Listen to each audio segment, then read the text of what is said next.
to Channel 7 News, the greatest news around.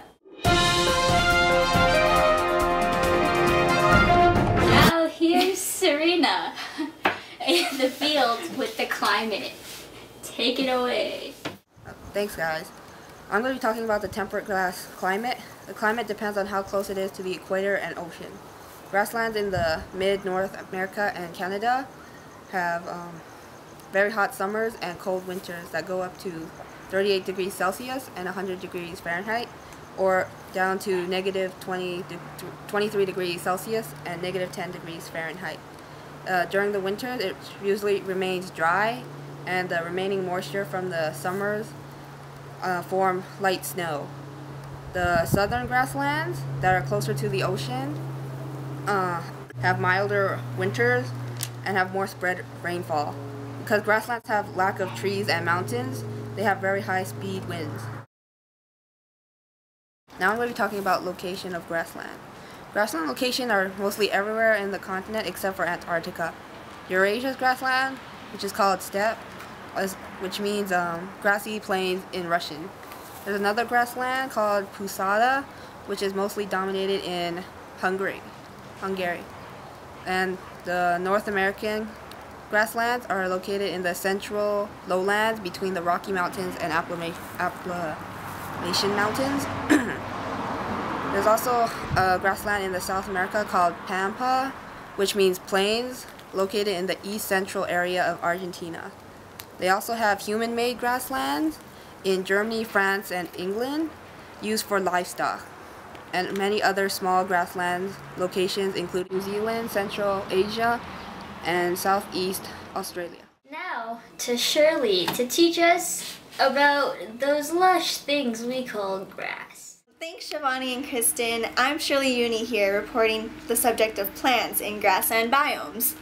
The typical plants in grassland biomes are grasses, shrubs, and a few trees.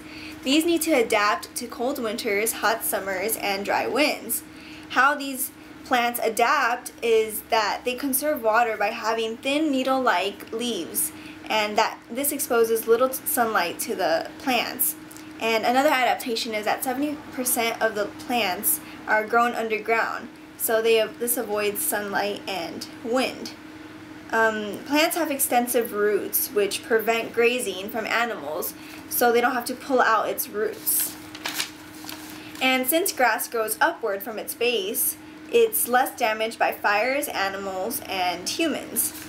And some specific plants in the grassland biomes are prairie cone flowers, buffalo grass, and blue stem grass. I'm Shirley Uni reporting the subject of plants in grassland biomes. Back to you, Shivani and Kristen at the studio. And now we're going to take a short commercial break. Have you ever wanted grass as green as buffalo grass? Or have you ever wanted grass as lush as blue stem grass? If you answered yes to any of those questions, call 1-800-GRASSLANDS. Call in the next 30 seconds and we'll throw in a free lawnmower. Welcome back. Now to Shivani to brighten our knowledge on those little critters populating the grassland. Thanks, Kristen.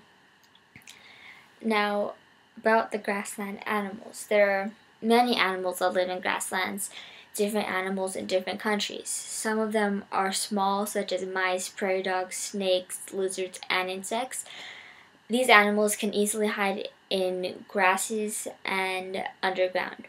There are also large grassland animals such as elephants, lions, zebras, giraffes, cheetah and rhinos in Africa, bison in North America, kangaroos in Australia. These animals are often too large to hide in grasses, so they must protect themselves in other ways, such as by speed or camouflage. Some, like African elephants, giraffes, and rhinos, are so large that predators cannot easily attack a healthy adult. Many grassland animals live in large groups called herds. Living in groups mean that there is a protection from predators for weaker members. There are more eyes to spot danger, and strong members surround weaker ones. Examples of animals are badgers, which have long, sharp claws that help them easily dig in the ground if they're either threatened by a predator or they are trying to catch their prey. They also have a thick, loose-fitting fur, which makes it easier to get away from predators faster.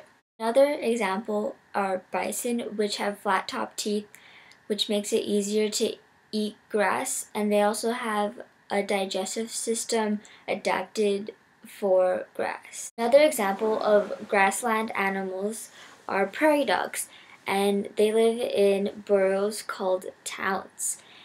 They like to leave 2 holes open in their town, one for running away and one for air. They usually don't like small spaces because they can't see if they're in danger or not. Their main predators are coyotes. The last example of a grassland animal is a coyote. They have really good hearing, so they could hear every footstep of their prey, and if they need to, they can sense danger and run straight away. And back to you in the studio. Now to Erica to brighten our knowledge on grasslands. In other news, I'm Erica Zier reporting to you about the soil type and the characteristics. These temperate grassland soils are known as Chernozems. The above-ground parts of most of grasses die and decompose each year, accumulating organic matter to produce deep, dark, fertile soil. This provides a great degree of nourishment for the living plants. It also contains a large upper layer of humus, which is nutrient-rich. However, this temperate grassland soil is too thin and too dry for trees to survive, and it is also mostly used for only growing crops. Back to you in the studio.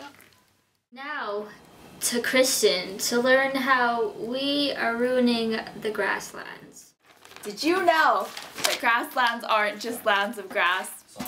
They provide habitats for animals, and they stabilize climate because when the plants go through photosynthesis, they absorb all the sunlight.